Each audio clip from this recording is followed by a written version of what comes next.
O segundo aviso também é por conta das nossas inscrições para os cultos presenciais. Nós entendemos que os nossos cultos presenciais aqui, eles precisam de organização. Como muitas pessoas têm visto, sinto que muitas vezes a gente tem se sentido mais seguro aqui dentro do que num supermercado, num shopping onde tem tanta gente, e aqui a gente tem conseguido manter a distância, todo mundo de máscara, com todo o cuidado necessário.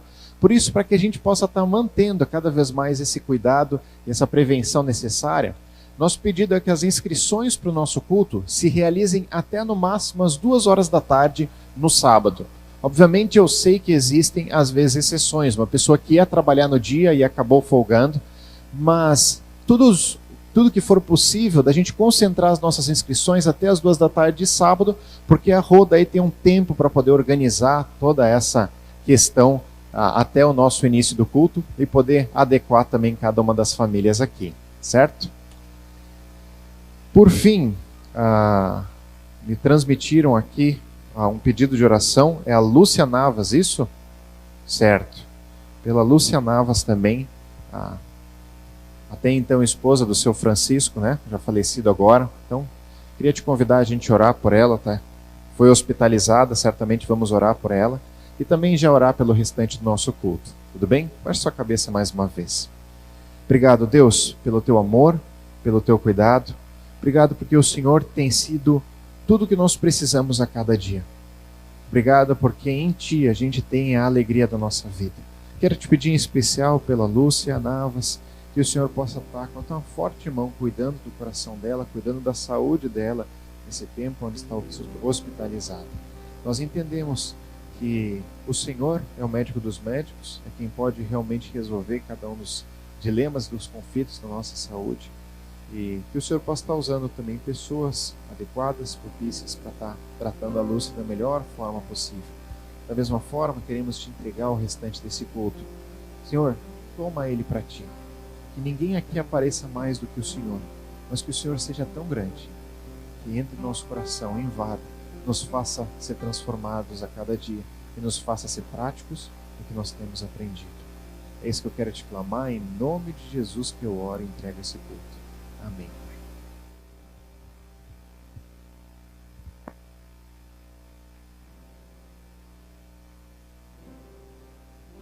Do nosso Deus, lembrando da segurança que a gente tem nele.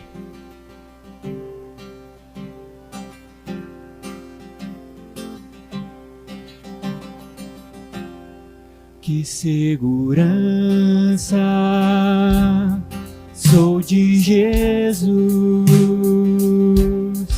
eu já desfruto as bênçãos da luz. Sou por Jesus, herdeiro de Deus, Ele me leva à glória dos céus. Canta minha alma, canta ao Senhor,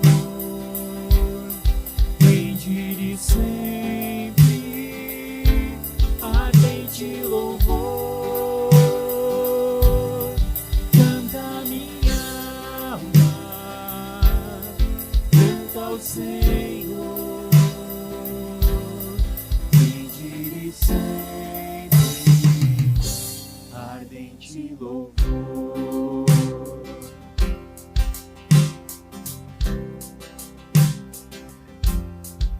Ao seu amor eu me submeti, extasiado, então me senti anjos cantando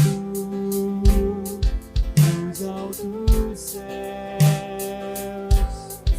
louvam a excessa graça de Deus.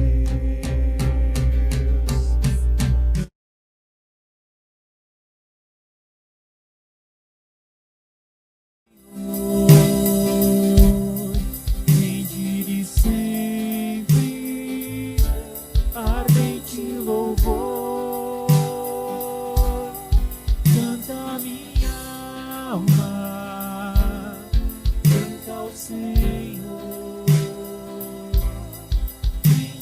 e sempre ardente louvor.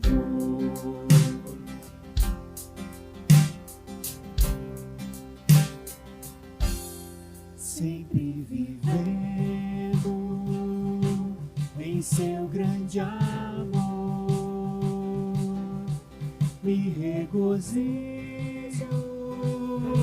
em meu Salvador, esperançoso, vivo na luz, pela bondade do meu Jesus. Canta minha alma, canta ao Senhor, bendire sempre ardente louvor.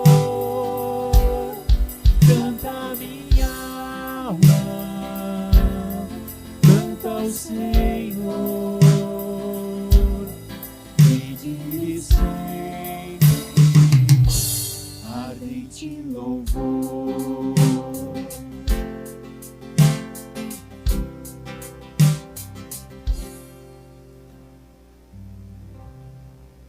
Amém.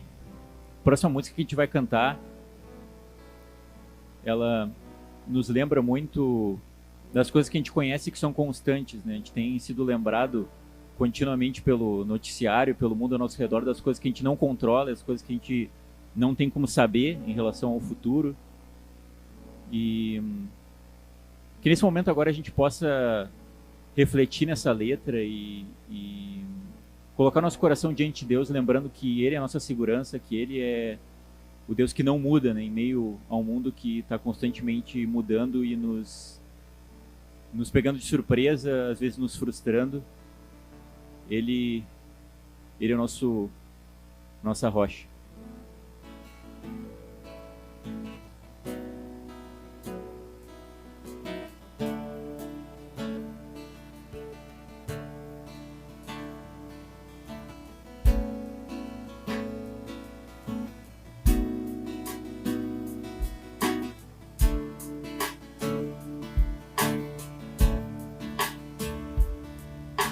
Se não sei por onde, ao menos sei com quem. Se não vejo quando,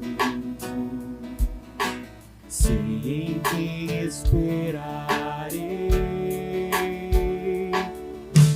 Se não há horizonte, sei que hei de ver o sol surgir.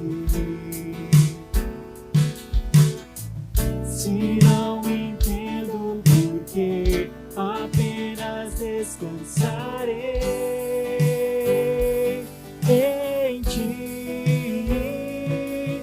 Vem mudar meu coração, tu és meu Deus soberano. Vem cumprir o teu plano, vem reinar, me transformar.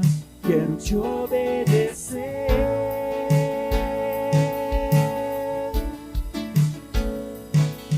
Vem mudar meu coração, tu és meu Deus soberano. Vem cumprir o teu plano, vem reinar, me transformar. Dá-me a bênção de crer.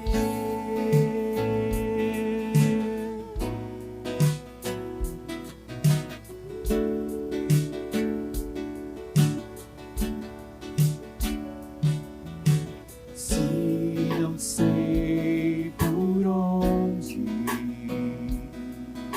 ao menos sei com quem. Se não vejo quando,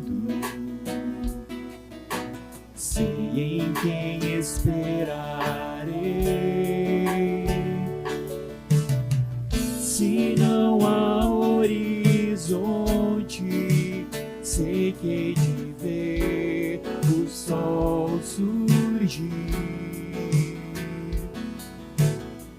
Se não entendo por que, apenas descansarei em ti. Vem mudar meu coração. Tu és meu Deus soberano. Vem cumprir o teu plano, vem reinar, me transformar. Quero te obedecer.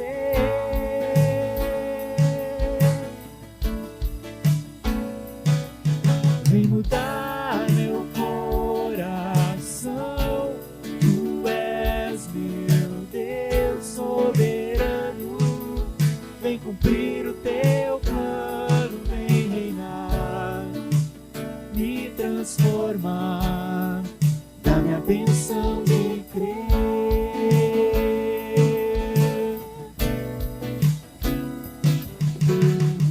Revela o teu querer. Quero te obedecer. Tua glória eu quero ver. Tu tens todo o poder. Dá-me a bênção de crer.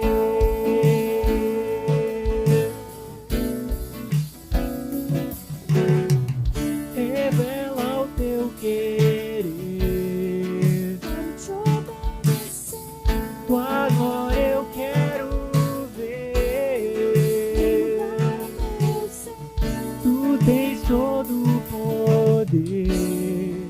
Dá-me a bênção de crer.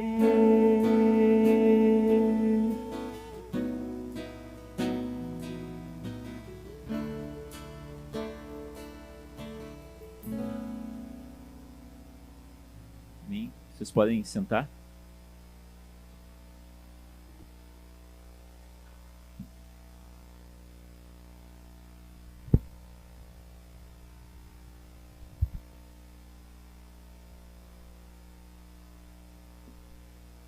Antes de nós ouvirmos a palavra, só queria, então, a gente ter um momento de oração para que Deus prepare a nós e prepare também a vida do Johnny, que vai estar falando agora, para que a gente escute em primeiro lugar aquilo que Deus quer falar aos nossos corações. Então vamos orar. Deus, obrigado, Pai, por essa manhã, Senhor. Obrigado, Pai, pelo cuidado, Senhor, que o Senhor tem dispensado a cada um de nós aqui, Pai, e nós sabemos que mesmo, Senhor Deus, vendo tantas coisas ao nosso redor, às vezes saindo do nosso controle, o Senhor tem sido fiel, Pai. Que agora, Senhor, nesse momento, nós possamos focar, Pai, naquilo que o Senhor quer falar para nós, que o Senhor prepare a vida do Johnny, Senhor, e coloque, por meio dele, Senhor, para nós a Tua palavra, Pai, e nos dá um coração humilde, Senhor, e atento para ouvirmos e mudarmos aquilo que o Senhor quer que a gente mude, Pai. Te agradece mais uma vez e te entrega esse tempo nas Tuas mãos, Senhor. Em nome de Jesus. Amém. Amém. Good morning. Bonjour. Good morning. Hoje a gente tem várias línguas aqui no culto, várias pessoas que falam várias línguas, né? Sejam todos bem-vindos no nosso meio. Abram suas Bíblias no livro do profeta Daniel.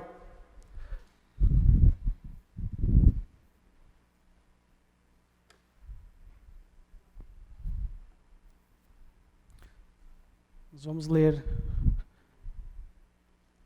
Daniel capítulo 1 todo. E vamos ver o que Deus tem para nós hoje.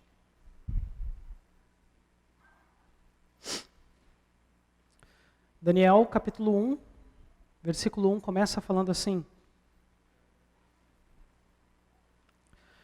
No terceiro ano do reinado de Jeoaquim, rei de Judá, Nabucodonosor, rei da Babilônia, veio a Jerusalém e a sitiou. E o Senhor entregou Jeoaquim, rei de Judá, nas suas mãos, e também alguns dos utensílios do templo de Deus. Ele levou os utensílios para o templo do seu Deus, na terra de Sinear, e os colocou na casa do tesouro do seu Deus. Depois, o rei ordenou a Aspenaz, o chefe dos oficiais da sua corte, que trouxesse alguns dos filhos da família real e da nobreza. Alguns dos israelitas da família real e da nobreza, jovens sem defeito, de boa aparência, cultos, inteligentes, que dominassem os vários campos do conhecimento e fossem capacitados para servir no palácio do rei. Ele deveria ensinar-lhes a língua e a literatura dos babilônios. E da sua própria mesa, o rei designou-lhes uma porção diária de comida e vinho. Eles receberiam um treinamento durante 3 anos e depois disso passariam a servir o rei. Entre esses estavam alguns que vieram de Judá: Daniel, Ananias, Misael e Azarias. O chefe dos oficiais deu-lhes novos nomes. A Daniel deu o nome de Beltesazar, a Ananias, Sadraque, a Misael, Mesaque e a Azarias, Abednego. Daniel, contudo, decidiu não se tornar impuro com a comida e com o vinho do rei, e pediu ao chefe dos oficiais permissão para se abster deles. E Deus fez com que o homem fosse bondoso para com Daniel e tivesse simpatia por ele.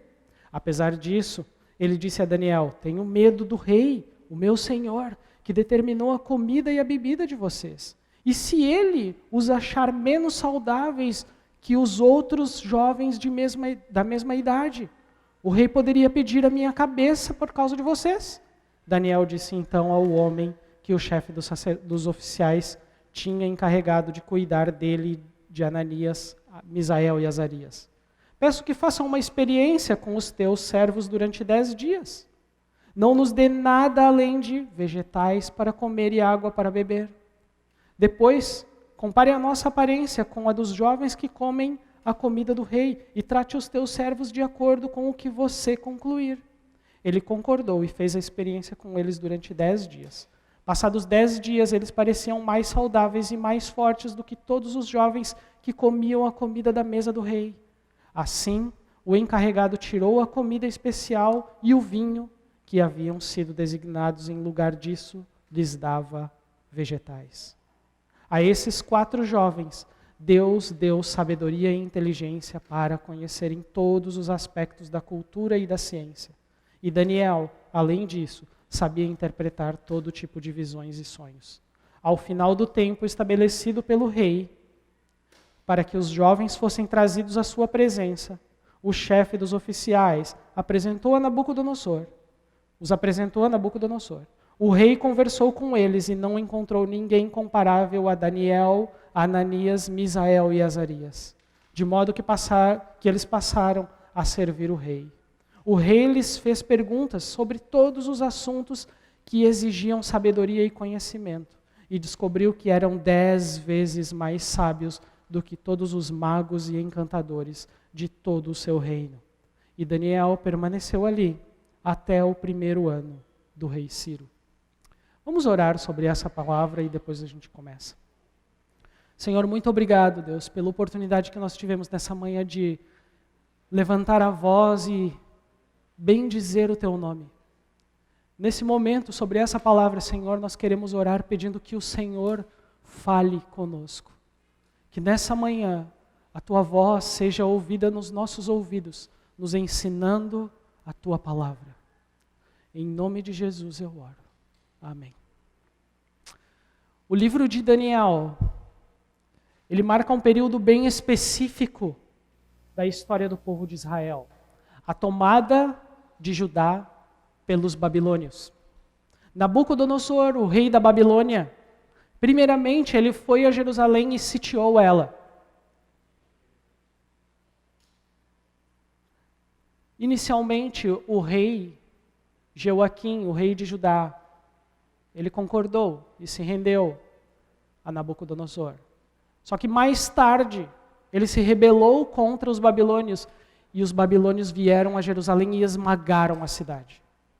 Estima-se que cerca de 10.000 judeus, nesse primeiro sítio, eles foram levados para a Babilônia. A escravidão para Judá era uma realidade nesse momento.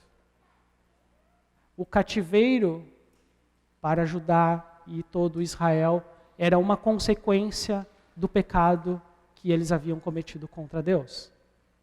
E se você quiser ler durante a semana toda o livro de Daniel, o restante dele, todos os outros capítulos, tenham em mente uma coisa: a soberania de Deus. A soberania de Deus sobre os povos, a soberania de Deus sobre as pessoas e a soberania de Deus sobre o presente e sobre o futuro.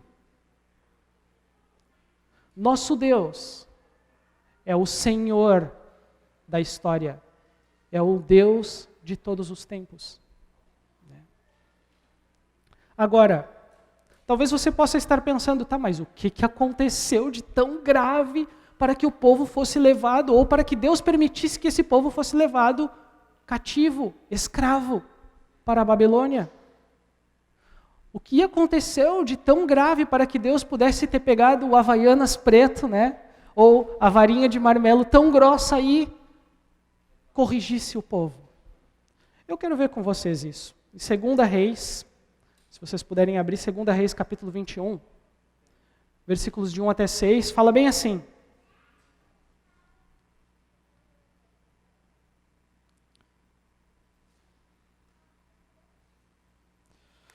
2 Reis, capítulo 21, versículos de 1 até 6, fala: Manassés tinha 12 anos de idade quando começou a reinar, e reinou 55 anos em Jerusalém.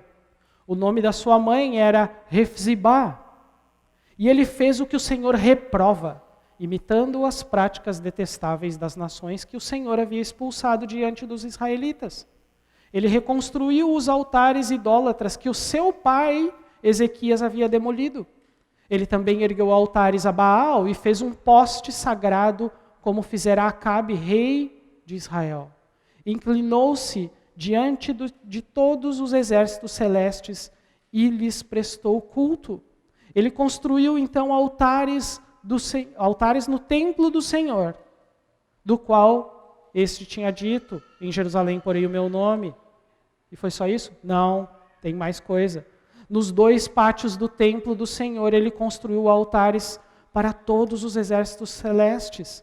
E foi só isso? Não, tem mais coisa. Ele chegou a queimar o próprio filho em sacrifício, praticou feitiçaria e adivinhações, consultou médiuns e espíritas, e fez o que o Senhor reprova, provocando a ira de Deus. Era por essa e por outras razões que Deus estava corrigindo o pecado de Israel, de Judá e de todo o povo. Deus estava corrigindo a idolatria. Um pouquinho mais para frente, vira sua página ali, 3 folhinhas, em 2 Reis, capítulo 24, versículos de 1 até 4, nós vemos essa mesma história que nós lemos em Daniel, agora no livro de Reis. 2 Reis 24, versículos de 1 até 4, fala bem assim: durante o reinado de Jeoaquim, Nabucodonosor, ele veio, rei da Babilônia, ele invadiu o país. E Jeoaquim tornou-se seu vassalo por 3 anos.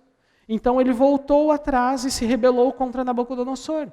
O Senhor enviou contra ele tropas babilônicas, aramaicas, moabitas e amonitas para destruir Judá, de acordo com a palavra do Senhor proclamada por seus servos os profetas. E olha agora o versículo seguinte: com certeza isto aconteceu a Judá conforme a ordem do Senhor, a fim de removê-los da sua presença, por causa de todos os pecados que Manassés cometeu, inclusive o derramamento de sangue inocente. Por isso, pois ele havia enchido Jerusalém de sangue inocente, e o Senhor não quis perdoar. Deus decidiu que iria corrigir os pecados do povo de uma vez por todas. E é interessante quando nós voltamos a Daniel, logo no 2º versículo, nós vemos que Deus fala assim: o Senhor entregou Jeoaquim, rei de Judá, nas suas mãos, e também alguns dos utensílios do templo do Senhor. E ele levou os utensílios para o templo do seu Deus, da terra de Sinear, e os colocou na casa do tesouro do seu Deus. Tanto aqui em Daniel, quanto lá em 2 Reis, nós vemos uma coisa em comum. Não foi Nabucodonosor que conquistou Jerusalém, que conquistou toda a terra da Palestina. Foi o Senhor que entregou o povo nas mãos de Nabucodonosor. E como se já não bastasse você ter a sua terra invadida, estar sendo levado como escravo, eles ainda estavam vendo os utensílios do templo sendo levados para uma terra distante. E como se não bastasse, sendo colocado no templo de outros deuses. Era vergonhoso para o povo ver isso. Era uma afronta para o povo enxergar essas coisas. Era uma afronta à capacidade de se defender do povo de Israel. De defender os seus valores, de defender a sua riqueza, de defender os seus bens. É como a gente normalmente fala, né? Você pode falar, eu posso falar mal do meu irmão. Né? Eu posso fazer o que eu quiser com o meu irmão, mas você não pode. Você não vai falar mal do meu irmão. Né? Era mais ou menos isso. O povo de Israel, eles podiam fazer todo tipo de coisa dentro do templo, mas quando outro povo foi e pegou os utensílios sagrados, aquilo que eles tinham de mais precioso, e levou para o templo de um outro Deus qualquer, aí eles se sentiram ofendidos. Né? Mas a mensagem que o rei da Babilônia passava para os israelitas, para Israel, era: vocês foram dominados.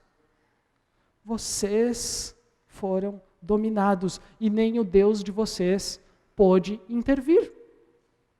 Né? Aliás, nós lemos agora que foi o próprio Deus que entregou o povo nas mãos de Nabucodonosor.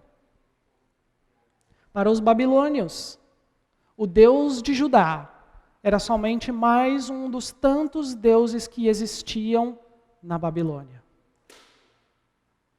Mas Deus e a sua correção estava a caminho, tanto para o povo de Deus, quanto para os babilônios. E é aqui que nós tiramos uma primeira lição para as nossas vidas. É aqui que nós temos uma primeira lição a ser extraída para nós. O povo de Deus, e por que não a igreja de Deus, de tempos em tempos, passa por períodos de disciplina. Disciplina. Quando nós nos entregamos às diferentes formas de cativeiro, às diferentes formas de escravidão babilônica, nós nos tornamos disciplináveis. Quando nós nos entregamos à escravidão cultural, quando nós nos entregamos à escravidão da sociedade, à escravidão na educação e no ensino, nos valores do nosso próprio tempo, nós precisamos ser corrigidos. E isso me leva a pensar no período em que nós estamos vivendo hoje como igreja, no mundo todo.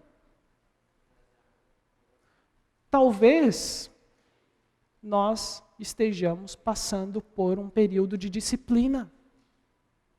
Talvez nós estejamos sendo disciplinados. Por quê que eu falo isso? Porque ao olhar para os anos anteriores a 2020, coisas muito marcantes aconteceram.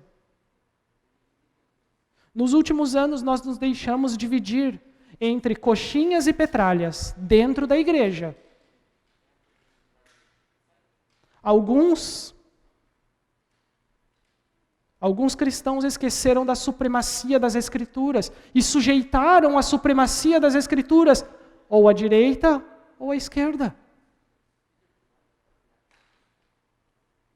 Os valores cristãos estão sendo atacados diariamente, é só você ligar a TV. Eles estão sendo atacados todos os dias. E o pior de tudo, nós estamos sendo defendidos por cristãos imaturos. É só olhar a bancada evangélica no Congresso Nacional. São essas pessoas que defendem a fé cristã hoje. Como igreja, nós somos culpados de trazer todo tipo de mundanismo para dentro dela. Só eu, e eu não quero falar de ninguém, só eu, desses 21 anos em que eu sou cristão, eu já vi unção do riso, pó de ouro que cai do céu, cair pelo Espírito. Isso é triste, é por isso que eu estou chorando. Mantras, como louvores dentro da igreja. Sopros e casacadas, como forma de transferir unção e bênção. Exorcismos forçados. Jogar pedra num Golias desenhado na parede. Culto de tudo que é coisa. Culto de libertação, culto de unção, culto de socorro, culto de milagre, culto de cura financeira.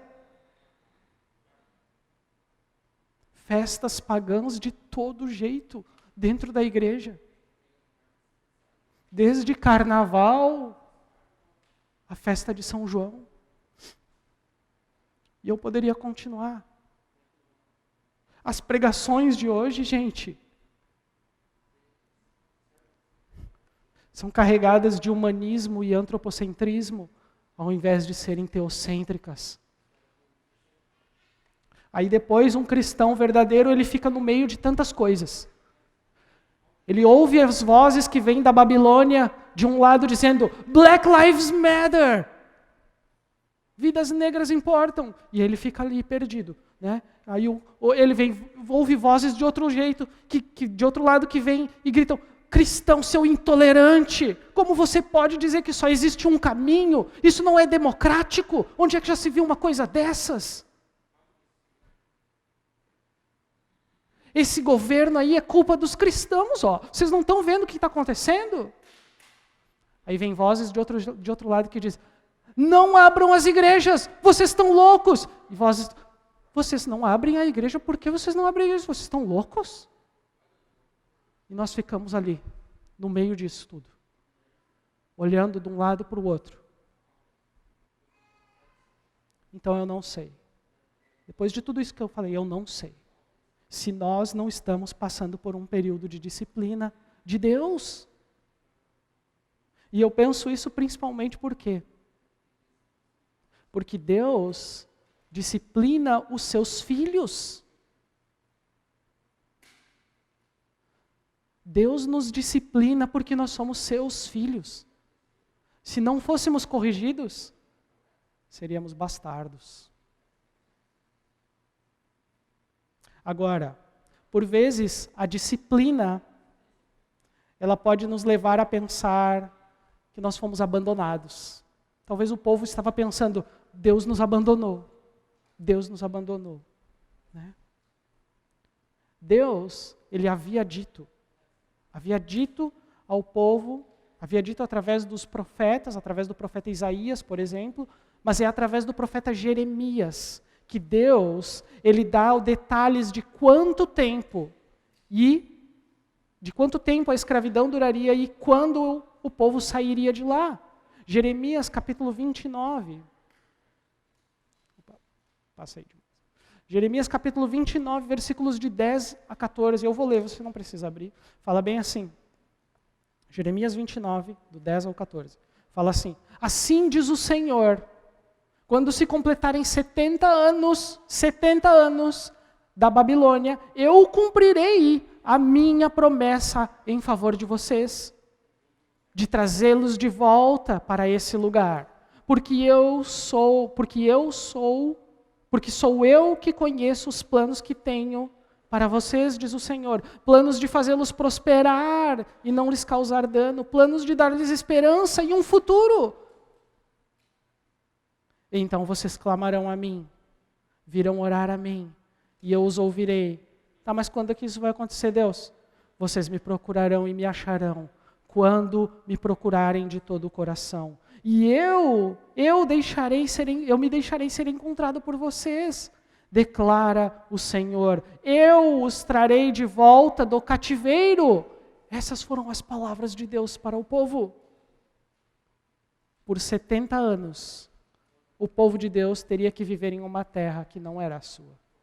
Por 70 anos, o povo teria que conviver com uma cultura que não era a sua. Por 70 anos, o povo seria forçado a aprender uma língua que não era a sua, a viver em função de um rei que não era o seu, seria tentado a adorar um Deus que não era o seu Deus. Agora, qualquer semelhança com o cristão de hoje, no mundo em que nós vivemos, não é mera coincidência. Não é mera coincidência. Mas as perguntas que eu quero fazer, que vão nortear o sermão dessa manhã, são: como estabelecer limites na Babilônia? Ou no mundo que nós vivemos? Como viver com propósito e fidelidade no mundo que nós estamos? Como viver nesse mundo sem ser do mundo? Ou como viver na Babilônia sem ser da Babilônia? Eu quero ver isso com vocês nessa manhã. Como estabelecer limites na Babilônia? Ao olharmos para o povo de Deus, para o povo que Deus chamou, para o chamado desse povo, nós vemos que Israel era uma nação cujo objetivo era desenvolver e engrandecer o nome de Deus. Desde o início, Deus queria ser o rei de Israel e queria que Israel tivesse Ele como o Senhor. Só que agora, o povo está na Babilônia. Agora, o povo está debaixo do poder de Nabucodonosor. E Nabucodonosor era um homem muito inteligente. Nabucodonosor era um estrategista notável. Ele foi um dos reis mais importantes que a Babilônia já teve. No seu exército continham homens grandes e homens fortes. E a estratégia da Babilônia, ao dominarem os seus povos, era aniquilar por completo, fazer com que eles não se levantassem mais. No livro do profeta Abacuque, ele descreve os babilônios como nação apavorante e temível, que cria a sua própria justiça.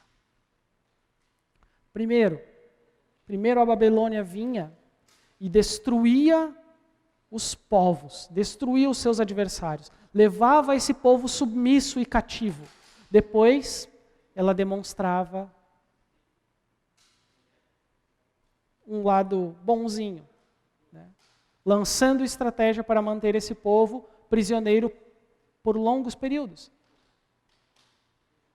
E talvez a grande estratégia que Nabucodonosor usou para manter os seus escravos cativos tenha sido a criação da Universidade Federal da Babilônia.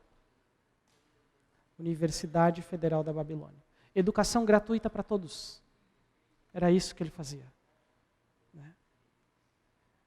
E mais, na Universidade Federal da Babilônia, o RU, o restaurante universitário, não era qualquer coisa, não era qualquer comida. Era comida da mesa do rei, gente. Era vinho, o mesmo vinho que o rei tomava. Isso mesmo. Mas quem é que poderia estudar nessa escola? Quem poderia estudar na Universidade Federal da Babilônia? Versículos de 3 a 5 nos mostra. Fala assim. Daniel, capítulo 1, versículos de 3 até 5, fala assim: Depois o rei ordenou a Aspenaz, o chefe dos oficiais da sua corte, que trouxesse alguns dos israelitas da família real e da nobreza, jovens sem defeito físico, de boa aparência, cultos, inteligentes, que dominassem os vários campos do conhecimento e fossem capacitados para servir no palácio. Ele deveria ensinar-lhes a língua e a literatura dos babilônios. Da sua própria mesa, o rei designou-lhes uma porção diária de comida e de vinho. E eles receberiam um treinamento durante 3 anos e depois passariam a servir o rei.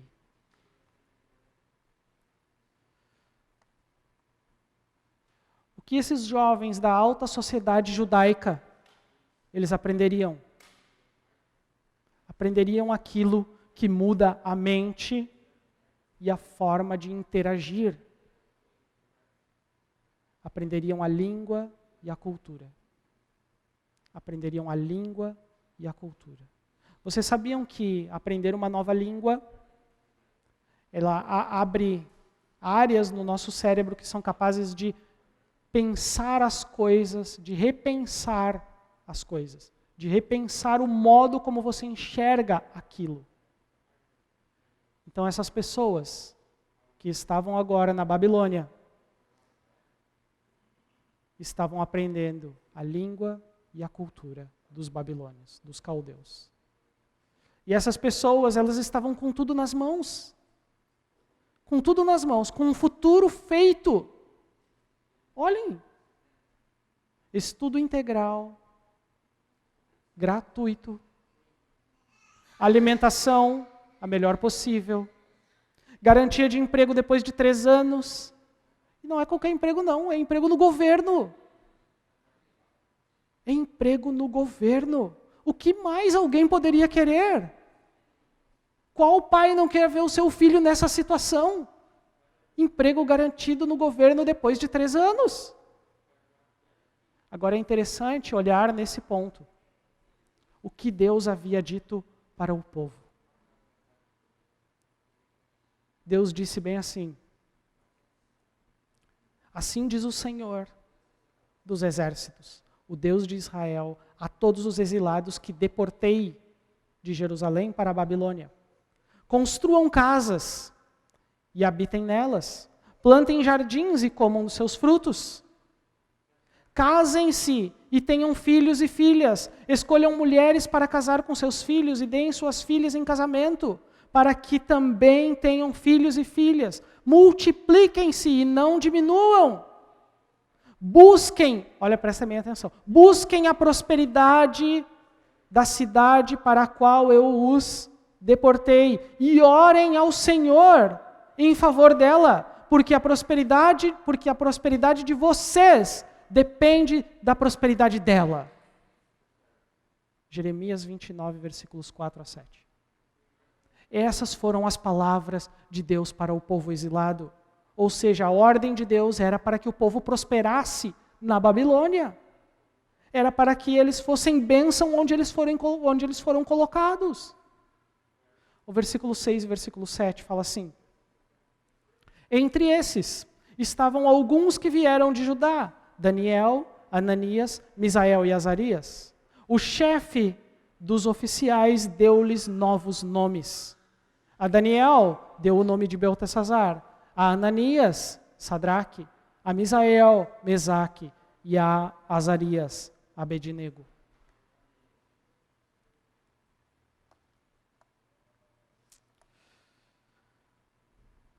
Os nomes dos jovens foram trocados. Mas uma coisa que nós aprendemos ao estudar a palavra de Deus nessa manhã é que o nome social não foi uma coisa inventada pela pós-modernidade.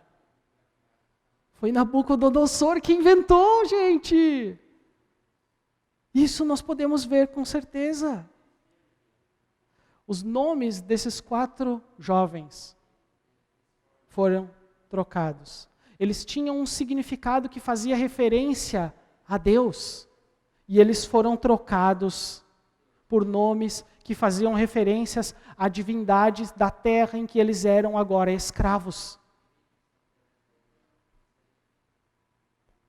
Então, foram a língua, a cultura e a religião. Sendo que cultura e religião, ali naquele tempo, era quase tudo a mesma coisa. Mas foi a língua, a cultura, a religião. E reparem que em nenhuma dessas coisas eles tinham opção. Eles não podiam acordar pela manhã e dizer, hoje eu não vou na aula, hoje eu estou muito cansado. Não, hoje tu não vai me chamar com esse nome aí, hoje eu estou por aqui, ó. Hoje você não vai me chamar com esse nome. Não tinha opção. Hoje eu não quero estudar isso. Eu não vou aprender da cultura de vocês. Eu já estou muito cansado, minha mente já está cheia. Não existia opção para um escravo. Naturalmente, qualquer um que vai que está se encontrando nessa situação, qualquer um nessa situação vai se acomodando, porque não existe opção para isso. Você aceita, simples assim. Né? E não pensem que era fácil para eles serem chamados por esses nomes ofensivos. Não era fácil. E aqui nós vemos uma outra lição para nós. Vão existir momentos nas nossas vidas em que nós vamos ter que aprender a lidar com a cultura ao nosso redor. Vão existir momentos em que nós teremos que fazer parte da cultura e momentos em que nós teremos que ser bíblicos o suficiente para sermos contrários a essa cultura. E por essa razão, os princípios bíblicos eles devem estar enraizados no nosso íntimo. Aí nós poderemos fazer a mesma coisa que o Senhor disse para Judá no exílio. Busquem a prosperidade da cidade para a qual eu deportei vocês, para onde eu coloquei vocês. E orem ao Senhor em favor dela, porque a prosperidade de vocês depende da prosperidade dela. Se quisermos cumprir a ordem de Deus de sermos sal e luz, nesse mundo em que nós estamos, nós vamos precisar aprender a lidar com a cultura da Babilônia, com a cultura babilônica. A pergunta que eu fiz no começo foi: como estabelecer limites no mundo, na Babilônia? E a resposta é: sendo bíblicos. Sendo bíblicos. Ah, tá, tu enrolou até agora só para dizer isso, né? Sim. Sabem por quê? Prestem atenção nisso. O conforto, o comodismo é a melhor maneira de prender alguém. É a melhor maneira de manter você escravo. Deixar você bem confortável onde você está. Essa é a melhor forma. Agora, será que nós cristãos não estamos confortáveis, acomodados, inseridos na cultura, na sociedade em que nós estamos hoje? Abrindo meu coração para vocês.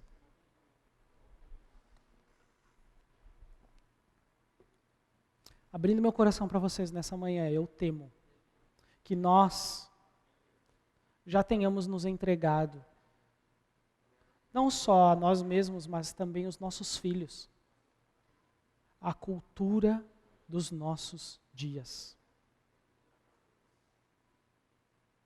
Gente, nós deixamos os nossos filhos crescer sem questionar os ensinamentos da cultura do mundo contra os ensinamentos bíblicos. Nós permitimos que isso aconteça. Aí os nossos filhos começam a ver o mundo diferente da maneira como Deus nos ensina. E fica por isso mesmo. Então, passamos a não ser mais guiados pelo que as Escrituras dizem, mas sim pela forma como a sociedade contemporânea normatiza. E o pior de tudo, nós fazemos isso pensando que nós somos livres, quando na verdade somos completos escravos da sociedade, acomodados do jeito que nós estamos. Hoje, por exemplo, nós somos escravos do politicamente correto. É só um exemplo. E Daniel sabia que ele era escravo naquele lugar. Sabia que ele não poderia ficar confortável naquele lugar. E o que Daniel fez? Versículos de 8 até 16, e a gente já vai indo para o fim. Daniel, contudo, decidiu não se tornar impuro com a comida e com o vinho do rei, e pediu ao chefe dos oficiais permissão para se abster deles. E Deus fez com que o homem fosse bondoso para com Daniel e tivesse simpatia por ele. Apesar disso, ele disse a Daniel: tenho medo do rei, o meu senhor, que determinou a comida e a bebida de vocês. E se ele os achar menos saudáveis que os outros jovens da mesma idade, ele poderia pedir a minha cabeça por causa de vocês. Daniel disse então ao homem que o chefe do sacerdote, dos oficiais, tinham encarregado de cuidar dele, de Ananias, Misael e Azarias: peço que faça uma experiência com os seus servos durante 10 dias. Não nos dê nada além de vegetais para comer e água para beber. Depois, compare a nossa aparência com a aparência dos jovens que comem a comida do rei e trate os teus servos de acordo com o que você concluir. Ele concordou e fez a experiência com eles durante 10 dias. Passados os 10 dias, eles pareciam mais saudáveis e mais fortes do que todos os jovens que comiam a comida da mesa do rei. Assim, o encarregado tirou a comida especial e o vinho que haviam sido designados, e em lugar disso dava-lhes vegetais. Daniel, ele não quis esquecer que ele era um escravo naquele lugar. Ele não quis esquecer que ele era um escravo naquele lugar. E por isso, e só por isso, Daniel fez uma proposta. O que Daniel fez? Só existe uma coisa. Só existe uma coisa para ser protegida que não deve ser contaminada. O versículo 8 diz, e eu vou ler aqui na versão Almeida Corrigida Fiel, diz assim: Daniel propôs no seu coração não se contaminar. A segunda pergunta que eu fiz foi: como viver com propósito? Como viver com propósito e fidelidade nesse mundo? Como viver com propósito e fidelidade nesse mundo? A resposta é protegendo o seu coração. Protegendo o seu coração. Mas como é que a gente faz isso? Como é que a gente protege o nosso coração? Primeiro, com conhecimento das Escrituras. Mas não basta ter só conhecimento. Porque o conhecimento ele precisa ser aplicado com zelo. Zelo pela palavra de Deus. Mas não é só isso. O conhecimento das Escrituras, o zelo pela palavra de Deus, eles geram uma coisa. Eles geram confiança. E tudo isso junto é igual a um coração protegido.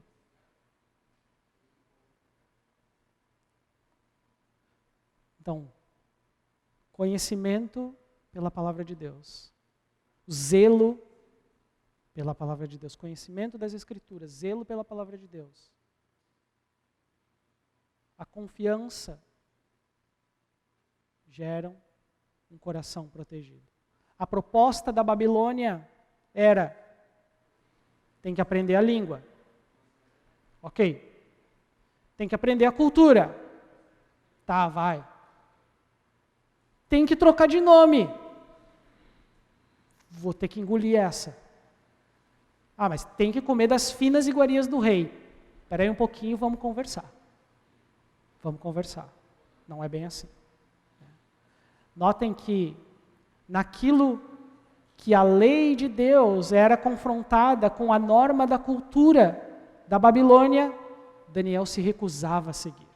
Porque Daniel sabia quais eram as dietas em Levíticos para o povo de Israel, que aquilo ia contrário ao que a palavra de Deus dizia.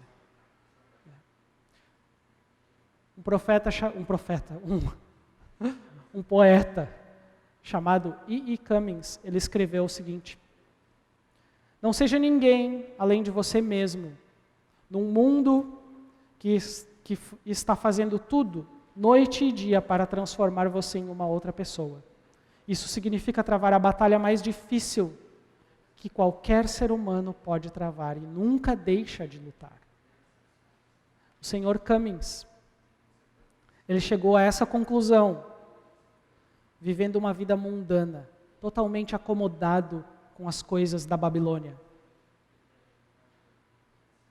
E se ele conseguiu ver que existe uma batalha do mundo para te tornar outra pessoa, alguém que você não é, imaginem o cristão que conhece a palavra de Deus, que zela pela palavra de Deus. Quanto mais um crente não vai conseguir enxergar que existe isso no nosso meio.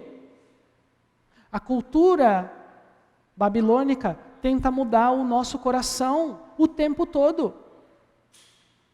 Na escola, por exemplo, o quê? Você não fala palavrão? Você não pode beber? Seu crentucho? Aí você vai para a faculdade. O quê? Você é um cristão? Seu intolerante. Aí no mundo dos negócios, o quê? Você fala a verdade. Você paga os seus impostos todos. Trouxa. Trouxa. O mundo vai tentar mudar, vai tentar nos mudar. Mas o conhecimento das Escrituras, o zelo pela palavra de Deus, a confiança no Senhor, vão nos fazer resistir ao mundo e ainda honrarmos o nome do nosso Deus. Indo para o final, agora terminando, a última pergunta. Como viver nesse mundo sem ser do mundo? Ou como viver na Babilônia sem ser da Babilônia? E agora aqui eu quero citar coisas práticas para nós. Primeiro, nós precisamos aprender a resistir à Babilônia. Resistir à Babilônia. Vocês são do mundo, vocês estão no mundo, mas não são do mundo. Essas foram as palavras de Jesus para os discípulos. E não se enganem, porque o cativeiro físico, um cativeiro emocional, um cativeiro intelectual, todos, no final, são cativeiros espirituais. São cativeiros espirituais. Segundo, orar pelos nossos dias. Nós devemos orar e ser bênção onde Deus nos colocou. Às vezes eu penso sobre nós aqui da igreja, né? Nossos vizinhos aqui da igreja. Eles nos veem domingo após domingo, entrando aqui. Eles veem durante a semana a nossa igreja fechada. Eles veem as coisas gradeadas. E nós, com raríssimas exceções, nos dirigimos a eles. Com raríssimas exceções, nós conhecemos algum dos nossos vizinhos. E aí nós olhamos para as coisas ao nosso redor. Nós temos pobreza ao nosso redor. Nós temos prostituição ao nosso redor. Nós temos corrupção ao nosso redor. E nós estamos aqui. Deus nos colocou aqui. Então ore e seja bênção onde Deus colocou você. Seja no seu trabalho, na sua escola, na faculdade. 3. Tenham sabedoria e discernimento espiritual diante dos homens. Olha o que o versículo 17 de Daniel fala.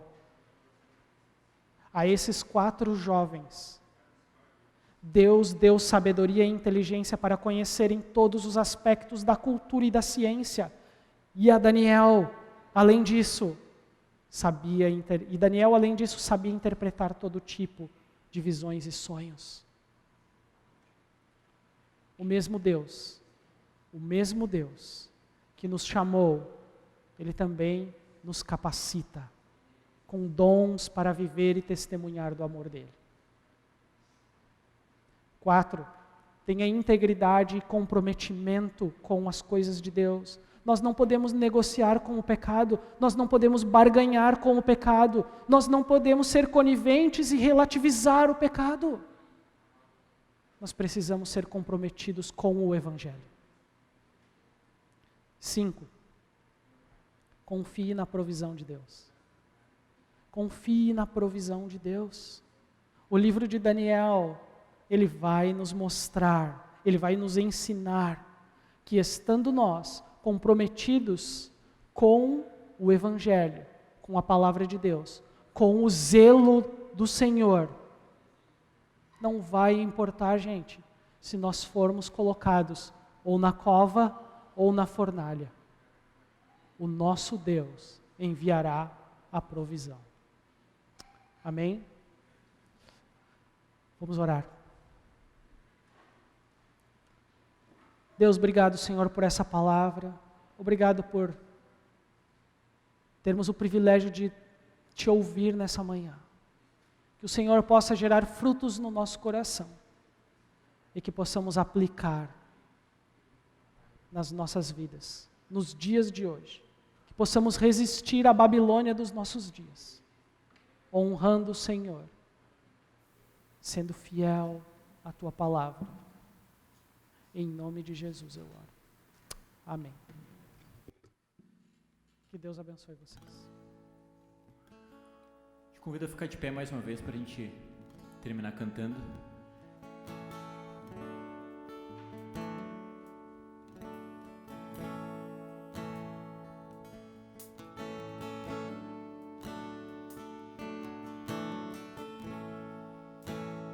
Perto quero estar,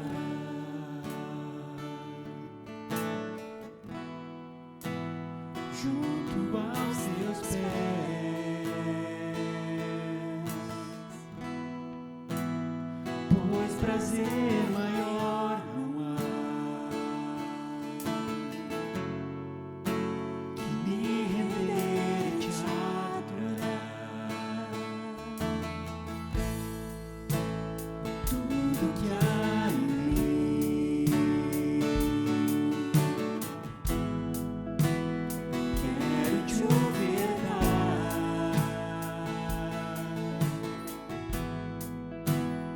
mas ainda é pouco, eu sei, se comparado ao que ganhei.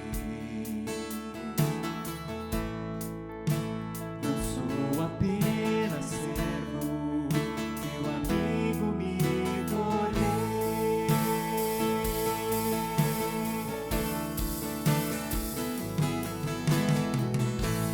Te louvarei,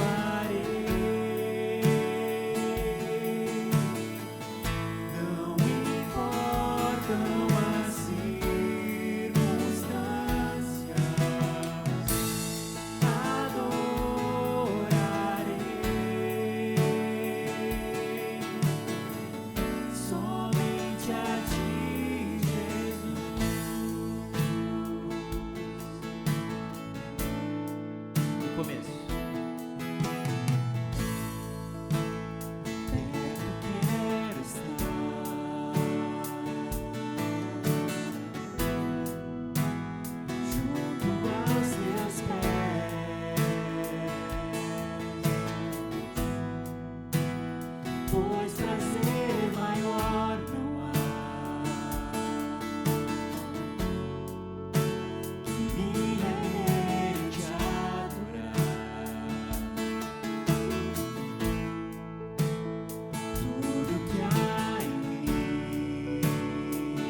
Uma ótima semana então a todos, um bom domingo e Deus abençoe.